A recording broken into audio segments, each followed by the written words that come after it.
Just a short drive on the west bank from the Valley of the Kings is the incredible Hatshepsut's temple here. And there's a lot going on in this temple, but why don't you start by giving us kind of an overview of the history of this site and what we know about this temple. Yeah, the history of this site called Jisr Iman. This is the most holy place and site in the western Thebes. So the ancient name of the whole site, Jisr Iman, which means the Holy of Holies of Ammon. And it includes a lot of achievements. It started by the temple of King Mentuhotep Nebhabitra over there, which built by King Mentuhotep Nebhabitra from the 11th dynasty. Not much of that temple left. No, actually, the most of the ruins and the most of the columns and the blocks of this temple reused in this new temple of Queen Hatshepsut. So they used the temple of Mentuhotep Nebhabitra as a quarry, actually. So that's why the Polish, when they started to restore the temples in this area, they started with the temple of Queen Hatshepsut, and now they are working in the temple of King Tutmos III, but they will never finish restoration of this temple of King Mentuhotep Nebhabitra, or they cannot rebuild it again because already the columns and the walls reused in this great temple of Queen Hatshepsut. So this area considered the most important area. There's a very ancient cult here dedicated to goddess Hathor, and also the style of building in these temples in this area, it's very unique. You're not found it anywhere else. Started by King Mentuhotep Nebhabitra when he started to build a ramp and porticos and hall of columns, and then here also Hatshepsut, she took the same design, but she make it much bigger than the other. And then she took also the columns and the walls, and then she built also her genius architect Senenmut. He built the ramp and porticos, and then another ramp and porticos and shrine, chapel for Anubis, chapel for Hathor, and then the last terrace, which include the beautiful statues for goddess for Queen Hatshepsut, while she's wearing double crown, and the other side wearing the white crown, and then festival court, and then the Holy of Holies. The last part of the temple, the festival court includes so many shrines like chapel for Amun, chapel for Ra-Horakhti, shrine for King Tutmos I, the father of Hatshepsut as a god, also for Hatshepsut herself as a goddess. So, and then the main Holy of Holies, which dedicated to God Amun-Ra. During Greek and Roman period, there is a new cult happens and new extension added inside the Holy of Holies of God Amun-Ra for the cult of two architects from the ancient times. From Old Kingdom period, 3rd dynasty, the architect of King Djoser, his name is Imhotep.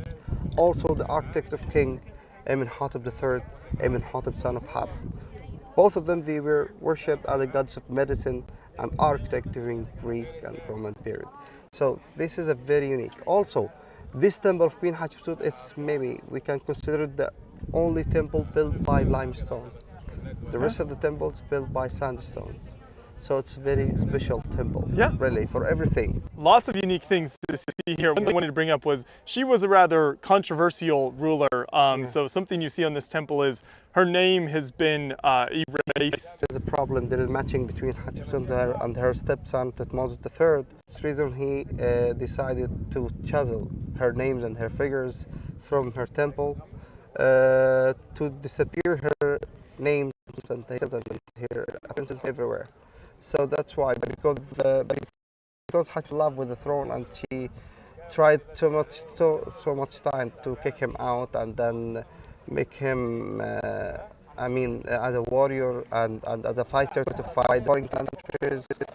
Maybe she wanted to let him die there, but she always went and returned back, and she kept sending him again and then went and returned back, and then finally he knew that she wanted to let him die, and then he decided to kill Hatshepsut and destroy her monuments and pull her names from everywhere. Yeah. So the story doesn't end so well for her. But by the way, we have 3 ways of destroying in this temple. We have natural, then from the earthquake, which happened here. So many blocks from the mountain fell down. Also, political between Tutmos III and Hatshepsut. Also religious between the followers of God Amun-Ra and the followers of God Aton. During the Atonism period, during Akhenaton period, from 18th dynasty, the son of King Amenhotep III. When he stopped worshipping for Amun and started to worship to God Aton. So, and then he chiseled all the figures of Amun from this temple and other temples. And then after the disappearing of religion of Aten and returning back the power of God Amun-Ra back, and then the priests and the workers, they started to redraw the names and the figures of God Amun-Ra again. So we have three ways of shrines and chiselings inside this temple. That's really interesting. So you've got political, religious, and kind of natural forces all at work, and the temple has to try and survive in the midst of all that over the centuries. Yes, correct. Another really neat part of this temple over here on the left side, it tells the story of a great expedition that she organized. So where was that? The Bond Island expedition. We are not very sure where exactly, but it's in the south. Of Africa. Maybe it's in Ethiopia, maybe Somalia. We are not very sure because the French expedition working there, doing study researches and studying the fragments of these great places. So this expedition had been recorded and depicted in this temple because Hatshepsut, she sent servants and her workers under the leadership of Bani Hassi, and then he went there to bring from their products, the most famous products like incense, glue, frankincense, gum, animals, giraffe, cows, buffaloes, monkeys, so many things.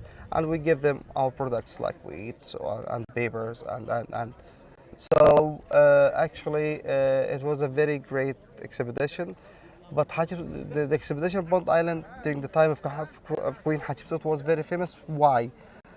Hatshepsut, she wasn't the first person or ruler make the deal and cooperation between Egypt and Bond Island, but we used to have a very good relation with Bond Island from a long time ago, from maybe the Old Kingdom period.